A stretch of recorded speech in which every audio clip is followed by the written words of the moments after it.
കേരളത്തിൽ സ്വർണത്തിന് വീണ്ടും തലപ്പൊക്കം. ഒറ്റയടിക്ക് ഗ്രാമിന് 105 രൂപ വർദ്ധിച്ച് 7,810 രൂപയും പവൻ വില 840 രൂപ ഉയർന്ന് 62,480 രൂപയുമായി. ആദ്യമായാണ് സ്വർണ്ണവില 62,000 കടക്കുന്നത്. ഓഹരി വിപണികൾ എന്ന ആഹ്ലാദത്തിൽ സെൻസെക്സ് 1,397 പോയിന്റും നിഫ്റ്റി 373 പോയിന്റും ഉയർന്നു. കാനഡയ്ക്കും മെക്സിക്കോയ്ക്കും ഏർപ്പെടുത്തിയ നിരക്ക് വർധനയിൽ സാവകാശം വരുത്തിയതാണ് വിപണികളെ സന്തോഷിപ്പിച്ചത്. ശമ്പളം, പെൻഷൻ തുടങ്ങിയ ദൈനംദിന ചെലവുകൾക്കായി കേരളം ഇന്ന് 3,000 കോടി രൂപ കൂടി കടമെടുക്കുന്നു.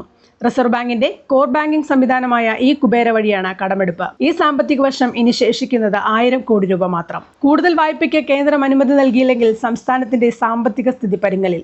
കിഫ്ബി വായ്പ തിരിച്ചടക്കാൻ സംസ്ഥാനത്തെ റോഡുകളിൽ ടോൾ പിരിവിനാലോചന. 50 കോടി രൂപയ്ക്ക് മുകളിൽ ചെലവിട്ട് പണിത റോഡുകളിലാണ് ടോൾ. പ്രദേശവാസികളെ ഒഴിവാക്കും. ജനത്തെ കൊള്ളയടിച്ചാൽ തടയുമെന്ന് പ്രതിപക്ഷം. കൂടുതൽ വാർത്തകൾക്ക് ധനംഓൺലൈൻ.com.